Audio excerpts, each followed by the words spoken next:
आएगी उसके बाद में वो अपने मार्ग से थोड़ी सी विचलित हो गई। विचलित का मतलब होता है कि यदि कोई चीज़ सीधी जा रही है तो वो विचलित हो गई, तो वो अपने मार्ग से विचलित हो गई, थोड़ी सी दूसरे मार्ग में चली गई, तो ये विचलित हो गई, ठीक है, मतलब डिस्टर्ब हो गई। तो ये यहाँ से आपकी एक प्रकाश की किरण आई और इस पृष्ठ पे क्या हुई, आपतित हुई। इसे अपन बोलते हैं आपतित होना, मतलब आके पड़ना, मतलब आपतित हुई, ठीक है। तो एक प्रकाश की किरण आएगी, यहाँ पे क्या होगी, आपतित होगी, तो अपने मार्ग से थोड़ी सी विचलित होके अपने मार्ग से थोड़ी सी विचलित होके उसी डायरेक्शन में आगे बढ़ जाए, तो इसे हम क्या बोलते हैं, अपवर्तन। क्या बोलते हैं, अपवर्तन। मतलब सीधी बात है, आपतित पृष्ठ के आर पार निकल जाना। अपने मार्ग से थोड़ी सी विचलित हो और आपतित पृष्ठ के आर पार निकल जाए, तो उसे हम क्या बोलते हैं, अपवर्तन। क्या बोलते हैं, अपवर्तन। तो ऐसे ही यहाँ पे आपका सूर्य है, सूर्य से प्रकाश की किरणें आएंगी और ये कार्बन डाइऑक्साइड की जो परत बनी है, ये कार्बन डाइऑक्साइड की परत आपतित पृष्ठ की तरह वर्क करेगी, इस लाइन की तरह वर्क करेगी। आपकी सूरज की किरणें आएंगी और इससे आर पार निकल जाएंगी और जाके कहाँ पे पड़ेंगी, पृथ्वी के सतह पर, पृथ्वी की सतह पर पड़ेंगी, ठीक है। और पृथ्वी की सतह से अब यहाँ पे देखो, ये तो हो गया अपवर्तन। अपवर्तन समझ में आया, मतलब कोई किरण आए और उस पृष्ठ को चीर कर आर पार निकल जाए, अपने मार्ग से थोड़ी सी विचलित होकर, लेकिन ठीक है, तो उसे हम क्या बोलेंगे, अपवर्तन।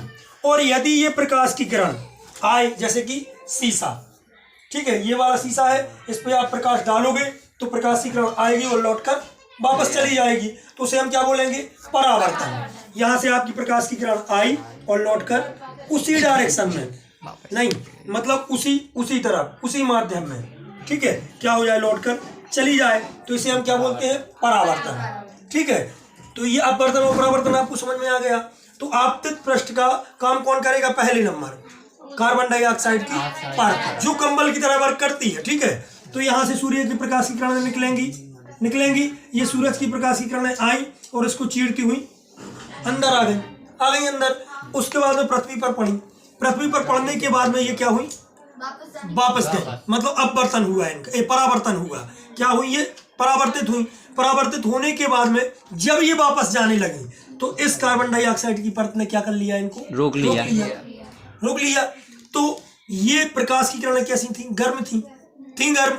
ये गर्म आ तो गई अंदर, लेकिन पृथ्वी पर पड़ने के बाद में जब ये वापस जाने लगी तो कार्बन डाइऑक्साइड की परत ने क्या कर लिया, इनको रोक लिया। तो गर्मी यहीं पे रुक गई कि नहीं रुक गई। जब गर्मी यहाँ पे रुक गई तो यहाँ पे अपने वायुमंडल में गर्मी बनी रहती है। यही कारण है कि पृथ्वी पर रात में भी गर्मी होती है। यदि इस कार्बन डाइऑक्साइड की परत को हटा दिया जाए, ठीक है, तो दिन में बहुत ज्यादा गर्मी होगी और रात में बहुत ज्यादा ठंड होगी। चाहे सीजन कोई भी हो, चाहे गर्मी का सीजन हो, चाहे ठंडों का कोई भी सीजन हो, रात में ठंड बहुत ज्यादा होगी, ठीक है। कार्बन डाइऑक्साइड की परत के कारण ही पृथ्वी पर गर्मी बनी रहती है। नहीं तो ऐसा होगा कि जब दिन निकलेगा, सूर्य निकलेगा तो गर्मी हो जाएगी, तो सूर्य ढलेगा तो बहुत ज्यादा ठंड हो जाएगी, चाहे सीजन कोई भी हो, ठीक है।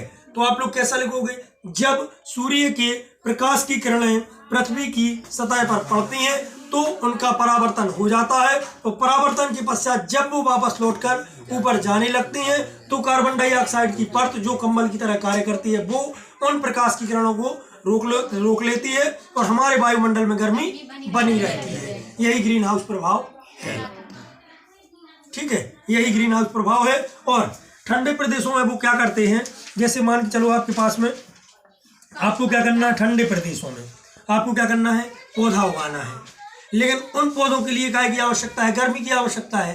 तो वो क्या करते हैं, उनने पौधा तो लगा दिया, ये पौधे लगे हैं, ठीक है, ये पौधे लगे हैं, ये लगे हैं, इनको आपको उगाना है। अब इनके लिए काय की आवश्यकता है, गर्मी की आवश्यकता है।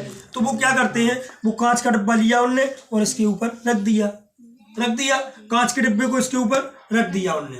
अब प्रकाश की किरण आएगी, आप लोगों ने नेट देखा होगा, नेट पे जब हम बॉल को जोर से मारते हैं तो वो नेट के आर पार तो निकल जाती है, लेकिन दीवार से घलने के बाद में उसका वेग क्या हो जाएगा, कम हो जाएगा। फिर वो आएगी वापस तो नेट में बिक जाएगी, फंस जाएगी, फिर वो वापस नहीं आ पाएगी। ऐसे इसमें होता है, प्रकाश की किरणें आ तो जाती हैं, लेकिन परावर्तित होने के बाद में जब वो वापस जाती हैं तो ये क्या कर लेती है, उनको रोक लेती है और आपका वायुमंडल गर्म बना रहता है। ऐसे इसमें होता है, प्रकाश की किरणें इसके अंदर तो चली जाएंगी, लेकिन जब वो पृथ्वी पर पड़ेंगी, पृथ्वी की सतह पर पड़ेंगी और परावर्तित होंगी, तो ये कांच की सतह क्या कर लेगी, उनको रोक लेगी और इसके अंदर गर्मी बनी रहेगी। तो आपके पौधे को जितनी गर्मी चाहिए उस हिसाब से उनको गर्मी मिलती रहेगी और वो ग्रो करते जाएंगे। तो ये ग्रीन हाउस प्रभाव